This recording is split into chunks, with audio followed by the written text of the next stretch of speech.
창세기 3장 17절로 24절까지 말씀 함께 읽도록 합니다. 아담에게 이르시되 내가 내 아내의 말을 듣고 내가 내게 먹지 말라 한 나무의 열매를 먹었은즉 땅은 너로 말미암아 저주를 받고 너는 내 평생에 수고하여야 그 소산을 먹으리라.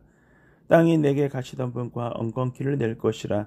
내가 먹을 것은 밭의 채소인즉 내가 흙으로 돌아갈 때까지 얼굴에 땀을 흘려야 먹을 것을 먹으리니 내가 그곳에서 취함을 입었음이라. 너는 흙이니 흙으로 돌아갈 것이니라 하시니라. 아담이 그의 아내의 이름을 하와라 불렀으니 그는 모든 산자의 어머니가 됨이더라. 여호와 하나님이 아담과 그의 아내를 위하여 가죽옷을 지어 입히시니라.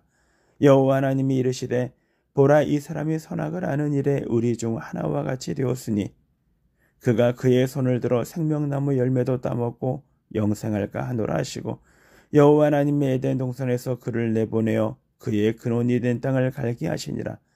이같이 하나님이 그 사람을 쫓아내시고 에덴 동산 동쪽에 그룹들과 두루 도는 불칼을 두어 생명나무의 길을 지키게 하시니라.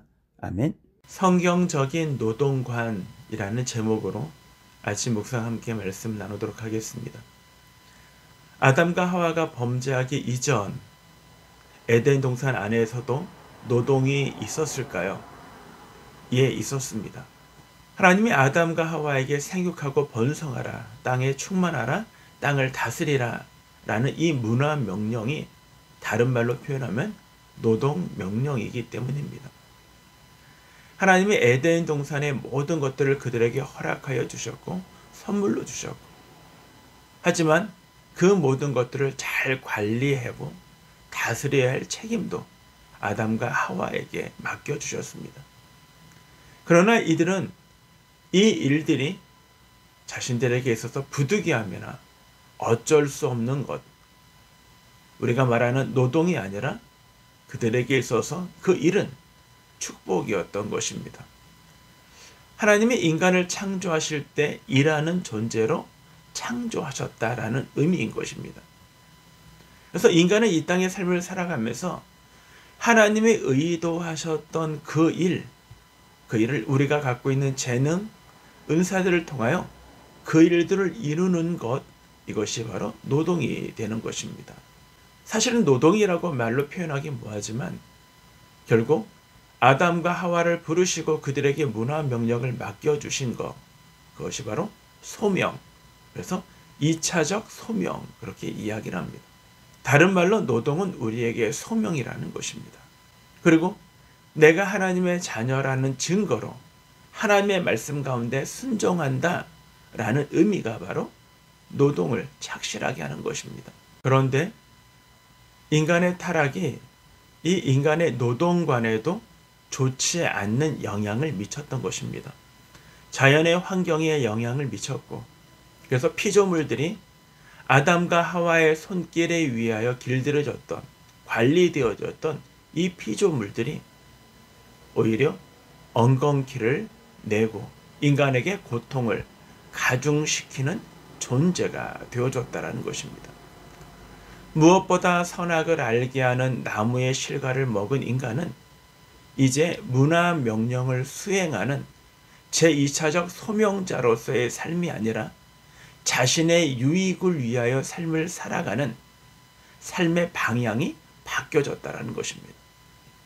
그래서 그들은 17절에 수고하여야 먹으리라 라는 수고하여야 라는 것은 원어적 의미는요, 너희가 고통 속에서 그런 의미를 갖고 있는 것입니다. 그들에게는 고통이 따르게 되었습니다.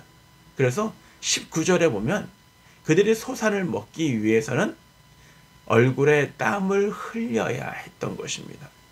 근데 이 땀을 흘리는 것이 언제까지? 네, 평생토록, 종신토록이에요.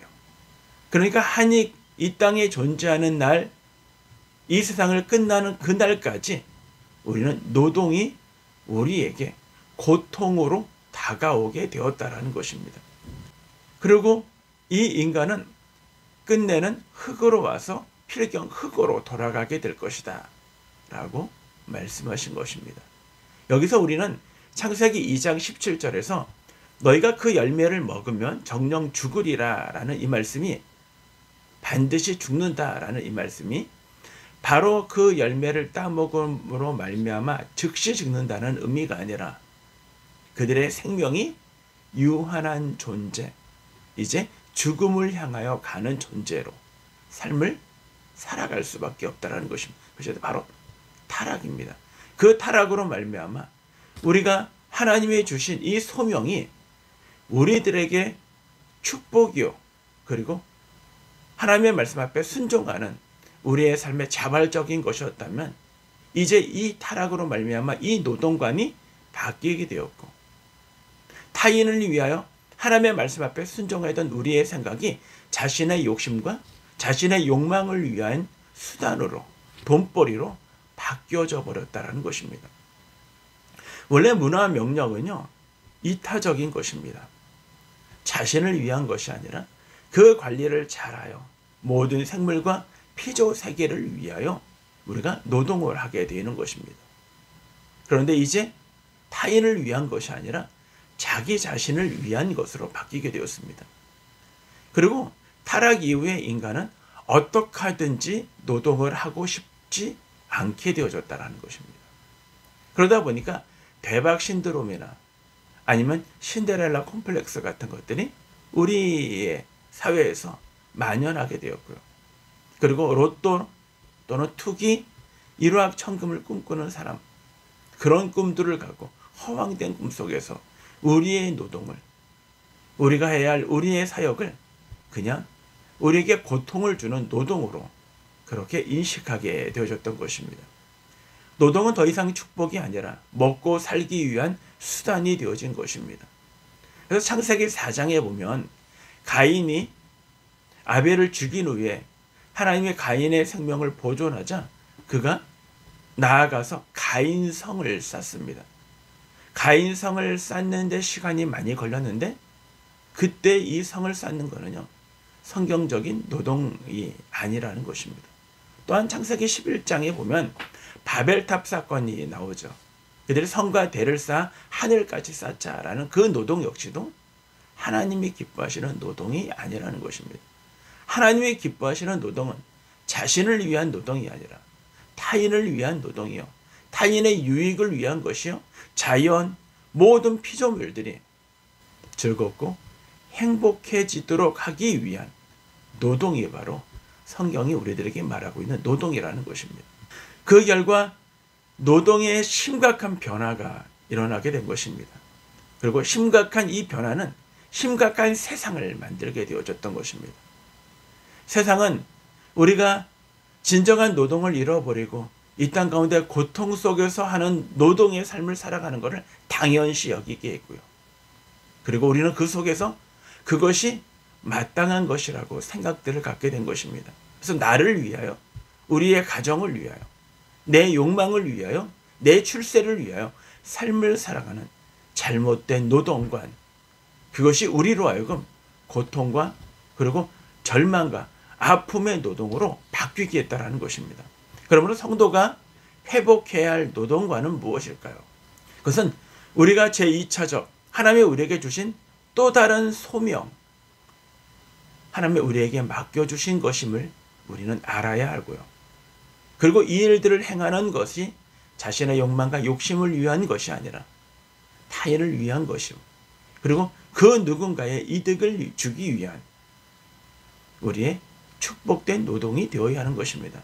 토마스 아퀴네스는 노동에 대하여 노동의 목적을 4가지 목적이 있다라고 이야기했습니다. 첫 번째는 우리가 땀을 흘려 일을 해야 먹을 것을 찾아야 되는, 먹을 것을 위하여 땀을 흘려야 한다라는 최선을 다하는 노동이요. 두 번째는 절대 게으르지 말아야 하고 게으름을 주는 요소들을 찾아 없애는 것, 이것이 두 번째 노동이라고 얘기했고요. 세 번째는 힘을 들여서 노동함으로 말미암아 나의 욕망과 욕심을 위한, 정욕을 위한 생각들을 제어하는 것, 이것이 세 번째 노동이라고 얘기했고, 마지막 네 번째 노동은 다른 사람들에게 선행을 베풀고 자선을 베풀어 그들에게 이득을 주고 그들을 이롭게 하는 것, 그것이 바로 노동이다라고 이야기했습니다. 그렇습니다. 타락으로 말미암아 인간에게 우리들에게 행복해야 할 노동이 고통의 노동이 되었습니다.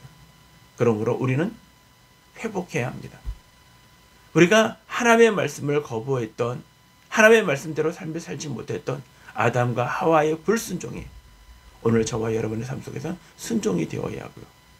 무엇보다 하나님의 나에게 맡겨주신 이 일들, 이 직업들이 내가 이 땅에 먹고 살기 위한 것이 아니라 하나님의 나에게 맡겨주신 소명을 이루는 소명자로서 생각을 갖고 이제 하나님이 기뻐하시는 그 나라, 그 에덴 동산의 회복을 위하여 저와 여러분이 있는 곳에서 하나님의 거룩한 백성들로 삶을 살아내시는 귀한 날 되기 주님의 이름으로 축원합니다.